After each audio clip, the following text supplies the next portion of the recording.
Robert A. Arthur and David Kogan wrote this March 29, 1949 entry in The Mysterious Traveler. It is episode 197, Death Has a Cold Breath, heard on the Mutual Broadcasting System. Andy Marlowe, a publicity agent short of cash, is approached by Harold Farrington, a former matinee idol seeking his help. When Farrington inherits from a wealthy admirer, Marlowe sees a possible answer to his financial difficulties until the inheritance brings an unsettling complication. The cast includes Jan Miner, Frank Readick, and Maurice Tarplin, whose voice was familiar to listeners as the series Mysterious Traveler. And now we return to the original broadcast.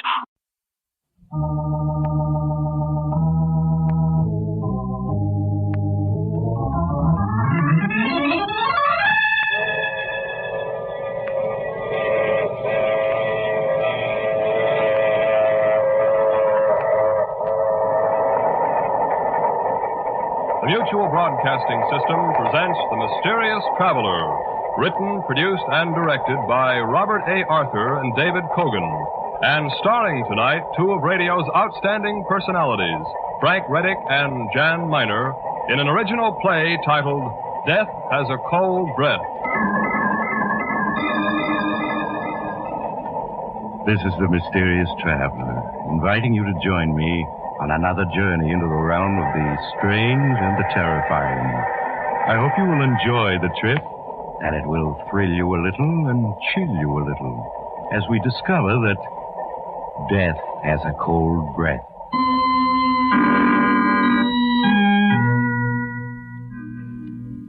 Your name is Andy Marlowe. Once you were a very successful publicity agent. But this morning, as you slouch behind your big mahogany desk, you feel terrible. You're nursing a hangover. You're worrying about the IOUs you've been passing out the last few months to certain rather tough individuals who run gambling houses. You're slipping fast. Your bankroll is gone. Your girl Julie, who's just as hard and beautiful as the diamond she loves to wear, is looking for greener pastures. And you're on the skids. Unless you come up with a smart idea. You stare at your appointment pad with bleary eyes. The first name on it is Harold Farrington. Harold Farrington, the matinee idol of 20 years back. Now he's a has-been ham. You almost tell your assistant to send him away, but you change your mind and have him sent in. Andy, old boy, you're looking splendid. I just got back from Florida. Thought I'd drop in and say hello. Sit down, Harold, and cut out the hot air. You haven't the price of a trip to South Jersey, much less Florida, and I know it. Always bluff and direct, Andy. That's what I like about you. Yes, it's embarrassing to admit it, but I am financially substandard at the moment. If it's a touch, Harold, the answer is no. I wouldn't dream of asking you for a loan, Andy. I want to retain you, to enlist your services to put me once again on the front pages. Remember 6 months ago, you dreamed up that idea of a national theater that I hope to found? That got me nice headlines, Andy. Yes, but you didn't get a job out of it. I'm going to be frank with you, Harold. Of course, old man, of course. The only way you'll ever work on Broadway again is to get a job in the street cleaning department. Andy, but I know you're only joking. Just remind the public of me and the women will clamor to see me again. I've always had success with the women, you know. The answer is no. I like to get paid for my services. But you will, Andy. 6 months ago, for your last campaign, I made you sole beneficiary in my will. You'll collect when I die. Sole beneficiary in your will. What a laugh. I think I fell for your line about having trust funds that would pay off when you died. I checked up later. You don't even own a spare suit of clothes. I admit I exaggerated. I confess it. Oh, that's mighty white of you. However, this might interest you. A letter that was forwarded to me last week. Read what it says. 6 pages in a woman's handwriting, reeking with gardenia perfume. Phooey. It's from a wealthy widow in Boston. 25 years ago, she was an admirer of mine. Her name is Abby Wilson, Mrs. Abby Wilson, and she's worth $500,000. Harold, you bore me. So does Mrs. Abby Wilson. Now get to the point, will you? I am, Andy. She's ill, slowly dying. And having read about my plan to start a theater which I would run in the interest of a free, untrammeled stage, she decided to make the dream possible by leaving me all her money when she dies. Now, don't you see, Andy, that will of mine is now worth something. When Mrs. Abby Wilson dies, I'm a rich man. Pipe dreams, Harold. She's probably a crackpot in an old lady's home. And to show you what I think of your will, in which I'm sole beneficiary, let's see, it ought to be in this drawer here. Yeah, here it is. Now, watch, Harold. There's your precious will where it belongs, in the wastebasket. Now get out of here, you old has-been. I'm busy. Your exasperation finally has gotten the better of you, Andy. You kick Harold Farrington out. Then, feeling worse than ever, you slump in your chair again. You're still slouched there half an hour later when the telephone rings. Hello. Hello, darling. Oh, hello, Julie. My. The Wonder Boy sounds as if he had a hangover this morning. Oh, I'm all right. Just catching a little cold, that's all. Oh, then you'll probably be glad to have me break our date for tonight. Break our date? Yes. I won't be able to make it tonight, Andy. So sorry. Why won't you be able to make it? I've had those tickets for weeks. I'm flying out to the coast at midnight, sweetheart. Bill Wentworth is throwing a really big house party, and then a cruise on his yacht afterward. What?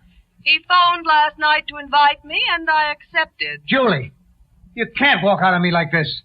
Just because Wentworth has money. And you have charm, Andy. But the charm's been wearing a little thin lately. And so has your bankroll. So goodbye, darling. See you around. Julie, wait. Oh, hard-boiled little gold diggers. I'll get another bankroll somehow. And she'll come running back. I know Julie. For a moment, Andy, you daydream about being rich again. But you're rudely interrupted by the sound of an argument outside and your office door opens. Hello, Marlowe. Your office boy didn't want to let me in, but I persuaded him I had business with you. Oh, hello, Rocky. I'm glad you dropped in. Yeah. I've been planning to get in touch with you. I've got a big deal in the fire. Huh? Yeah, gonna get a big fee out of it. Well, I hope you do, Andy, for your sake. So, Rocky, I just wanted to ask you if you could just wait a few days on those IOUs. I'll really be flush. Well, nobody ever said Rocky Smith wasn't a reasonable man. What's your idea of a few days? Well, naturally, I don't get my fee until my client begins to see himself in the headlines, so... Well, how about 60 days, Rocky? Huh. Because I never got past the 8th grade, Marlowe. But 60 seems to me considerably more than a few. I'll let you have 3 days. And that's all. When he's gone, you hastily pour yourself a drink, Andy. Just then your telephone rings. You let it ring. What can it be but more bad news? Finally, the ringing gets on your nerves. You answer it. Hello? Hello, is this Mr. Andrew Marlowe? Yes, this is Marlowe speaking. Well, my name is Phelps, Mr. Marlowe. I'm calling from Boston. Yes, Mr. Phelps. Well, Mr. Marlowe, I'm very anxious to contact Mr. Harold Farrington. I believe he's a client of yours. Well, you could call it that. Yeah, he was here. Left about half an hour ago. Oh, well, can you possibly locate him for me, Mr. Marlowe? It's rather important. You see, I represent the estate of the late Mrs. Abby Wilson. I'm anxious... Wait a minute. Did you say the estate of the late Mrs. Abby Wilson? Well, yes, Mr. Marlowe. Mrs. Wilson died day before yesterday. And it appears that her new will leaves everything she owns to Mr. Farrington. I believe she was once an admirer of his. Oh, yes. I know all about that, Mr. Phelps. I'll tell you, I'll locate Harold for you. You just leave it to me. Well, I'd certainly appreciate it, Mr. Marlowe. I'd like him here for the probating of the will. Of course, as soon as the news gets out... He goes on talking, but you're not listening, Andy. Your mind is working like lightning now. So that crazy story of Harold's about a rich widow leaving him everything was true. Like a fool, you tore up Harold's will, making you his heir. There must be some way to save the situation. Then it comes to you. The whole plan in one brilliant inspiration. So, Mr. Marlowe, I want to stress... Oh, Mr. Phelps, excuse me, please, but... Yes, Mr. Marlowe?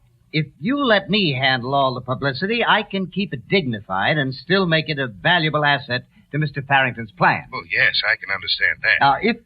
If you'll see to it that nobody else hears about this until you and me and Mr. Farrington can get together... Why, I think that can be managed, Mr. Marlowe. Good. Then I'm going to hang up now and find Farrington. And when I do, I'll phone you. So, goodbye for now, Mr. Phelps.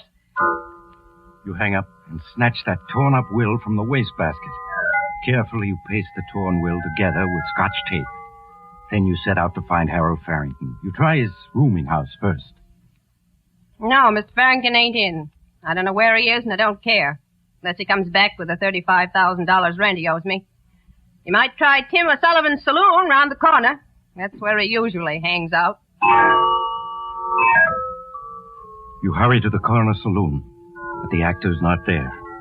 Desperately perspiring in your anxiety, you try all the other local saloons. At last you find him, in a corner table in the cheapest bar of them all. You can see he's almost pie-eyed. Well, this is my good old friend Andy. Have a drink. It's not good liquor, but it's cheap. That's his great recommendation. It's cheap. Yes, I'm sorry, Harold. I can't drink now. I've hunted you up to apologize. I was only joking this morning. I am going to put on a campaign for you. I'm going to get your name in all the papers. Well, that's mighty fine, Andy. Calls for a celebration. Waiter, 2 more. You sit down, Andy, controlling your impatience. You bring out the damaged will and get Harold to initial each torn section. Then you tell him about your publicity scheme for him. He's to disappear, you explain, after threatening to kill himself. Threaten to kill myself, eh? To die, to sleep, perchance to dream. Aye, there's the rub. For in that sleep of death, what dreams may come when we have shuffled off this mortal coil must give us pause. Shakespeare, Andy. All right, sounds like a good scheme. I'll cooperate. Your plan is working, Andy. Working beautifully. You get Harold Farrington into the phone booth. You phone Ross of the Daily Ledger, and Farrington talks to him. Hello, Ross. This is Harold Farrington. Just wanted to tell you I'm going to play a big role soon in the tragedy of man. I'm going to play the corpse. What am I talking about? I'm just trying to tell you, old boy, the time has come to ring down the curtain. Going to end the little drama of Harold Farrington. Hello. Andy, how do you like that? He said I was drunk, and he hung up. Yes, your scheme is working beautifully. You have Harold Farrington phone all the critics and tell them he's going to kill himself. But then Farrington collapses. Desperately, you realize you have to have help. You telephone Julie. You persuade her to bring her car and meet you. You show her the will. Tell her about Mrs. Abby Wilson. Surely, Julie, you understand. If this will is legal, I'll come at $500,000 soon. I understand that, darling. But just how are you going to collect? I mean, suppose dear Harold decides to stay alive and then changes his will. He won't. I mean, how long can he live drinking as he does? He's on his last legs. You mean you'll keep him supplied with free liquor until he obligingly drinks himself to death, Andy dear? Yes, something like that. I haven't time to tell you the details now, but somebody has to get Harold to my cabin up in the woods and keep him hidden there. That's your job, Julie. Get him there, keep him there, and don't let anybody know he is there. Darling, for both our sakes, say you'll do it. Well, it means missing Bill Wentworth's party, but all right, I'll do it. Only, Andy, darling, this scheme of yours had better pay off. So that's taken care of. Julie starts off for your secluded cabin in the mountains with Harold Farrington. You promise to join her the following night. The next morning, you get busy on the phone, ostensibly trying to trace Farrington. Among others, you call your old friend, the theatrical critic, Paul Milton. Yes, Paul, I am worried about Harold Farrington. It's no gag. I know he called you yesterday and threatened to commit suicide, and I think he meant it. I'm really worried about him. Okay, I'll keep looking. See you soon, Paul. We'll have a drink together. Paul Milton's skepticism is typical, and it's just what you want. Last of all, you call another old friend, Captain Harry Banning, in the Bureau of Missing Persons. Oh, now, Harry, I'm not trying to drum up a story. Farrington really is missing. I want you to put out a missing persons notice on... Well, if that's the way you feel about it, I'll have to find him without any help from the police. You hang up, and you're pleased, Andy. Very pleased. That evening, you catch the train for the little town of Ridge Gap, where your cabin is located. At the Ridge Gap station, you slip away into the darkness without being noticed. It's bitterly cold, but you walk the 2 miles to your cabin. There you find Julie and Harold Farrington having a drink in the living room. After the necessary greetings, you waste no time in getting down to business. Well, kids, we're rolling.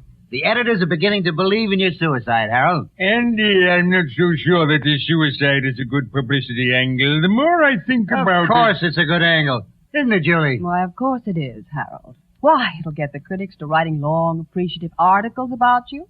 The kinds of thing the producers all notice. Well, maybe, but I still think... Harold, you hired me to do the thinking. Now listen, you write me a long letter of farewell. Understand? A letter of farewell. Well, I could do that with the quotations from my great plays, Macbeth, Hamlet. That's it, Harold? Yes. I'll take the letter back to New York with me. I'll call all the critics. I'll get a couple of them to rush up here with me. Now, just before we get here, you take 1 sleeping tablet. Then pretend to be unable to wake until we've worked over you for at least half an hour. You got it? Yes, of course. I could do that. And look absolutely on the level. Tomorrow evening, your name will be headlines from coast to coast. Well, if you're sure, Andy. I'm positive. Now, sit down at my desk and start writing that suicide note. And be sure to apologize to me for using my cabin. You understand, Harold? You leave Harold Farrington busy writing the suicide letter. You take Julie into the next room to tell her the rest of your plan. And as soon as he finishes that letter, Harold's going to die. You understand that, don't you, Julie? Die? Andy, you didn't say anything about that when you sent me up here with him. I'm not going to have anything to do with murder. Harold will drink himself to death in another 6 months. What difference does it make if he goes now? It means $500,000 to us, me and you. It's perfectly safe. By now, half New York knows Harold was threatening to kill himself. You go on talking, persuading her. Rich. And when you want to be, you can be very, very persuasive. Maybe a few hours. At last, Julie gives in to your scheme. All right, Andy. I'll do it. But let's get it over with quickly. You go back into the living room. Harold has finished writing his farewell to you and the world, and he's reading it aloud with great self-appreciation. Out, brief candle. Life's but a walking shadow, a poor player that struts and frets his hour upon the stage, and then is heard no more. Oh, there you are, Andy. Listen, I think this is rather good. He begins at the beginning and reads the whole letter to you. It's what you want, exactly. As he reads, you busy yourself fixing him a drink, and into the drink, you pour the contents of a small bottle. Harold Farrington finishes his letter and waits for your applause. That's splendid, Harold. Simply terrific. It nearly made me cry, just listening to it. I think without undue modesty, one could say it's good theater. Oh, is that a drink for me, Andy? Well, it isn't for anybody else, Harold. Thank you. I've earned this drink. Well, bottoms up. He drinks, And in 5 minutes, it's all over.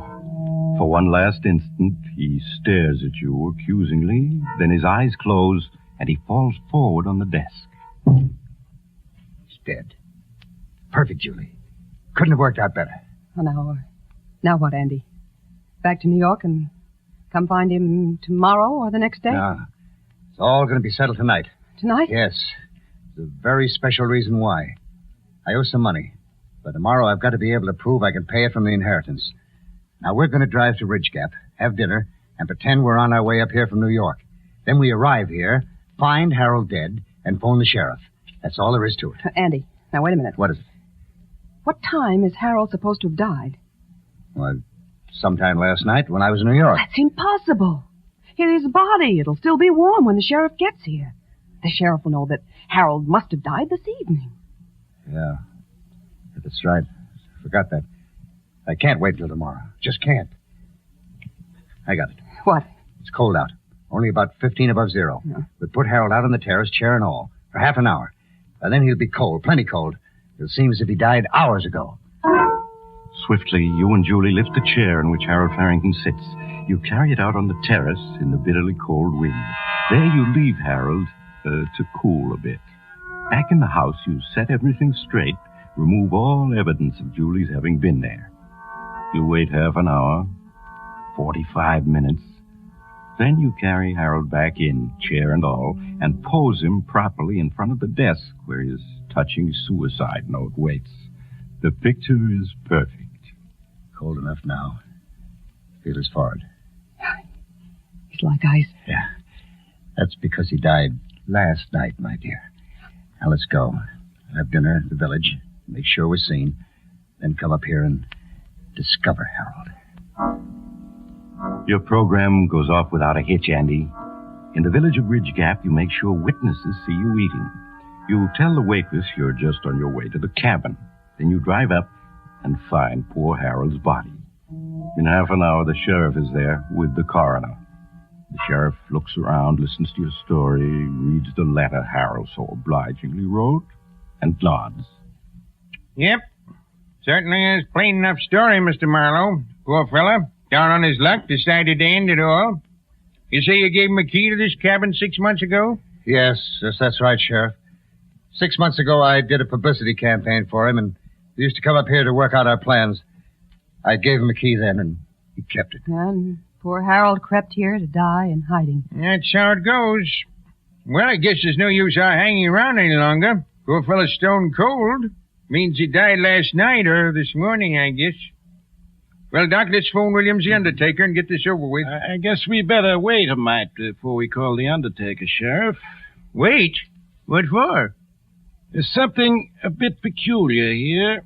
Peculiar? Well, what do you mean, Doc? Let's feel this fellow's forehead. Mighty cold, isn't it? That's right. Cold as ice. Shows he's been dead quite some time. Yes, everybody knows that. It's in every detective story. His forehead was as cold as ice. Wish I had $1 for each time I've read that. Yes, but I'm afraid you don't get my point. You see, a dead body can only cool off to the temperature of the room it's in. Oh, well, what are you getting at? Just this. I took the temperature of this suicide. His body temperature's only 45 degrees. 45 degrees? That's right. Well, how could that be, Doc? This room is 70 degrees. It ain't possible. Andy. Be quiet, Julie. You're right, Sheriff. It isn't possible. Unless this suicide walked outdoors and practically froze himself. He came back in, sat down, and waited for us. And I don't think he did. What you're saying, Doc, is, it's not suicide. It's murder. And I reckon we got the murderers right here in this room with us. Well, folks, how about it?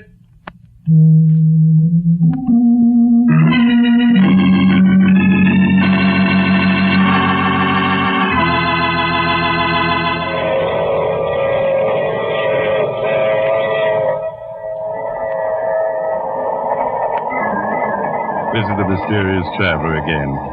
Dear me, it's a cold wind that blows nobody good, isn't it? Yes, Andy and Julie were persuaded to confess. It wasn't hard to get a confession, since each rushed in to blame the other. Such a clever scheme, too. Not a flaw in it. only Andy hadn't been in such a hurry to cool the corpse off. The moral is, never rush a corpse. Let it take its own time, even if it kills you. Oh, that reminds me of next week's story, The Hot Seat. It's about a dim-witted fellow with but one thing in mind, revenge. However, his weapon was not the knife, gun, or poison. It was... Oh, you have to get off here. I'm sorry. But I'm sure we'll meet again. I take this same train every week at this same time.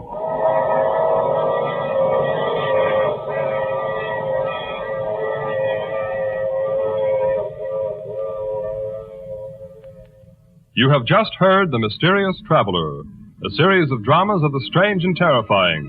The role of the mysterious traveler is played by Maurice Tarplin. This is Jack Farron speaking. This is the Mutual Broadcasting System.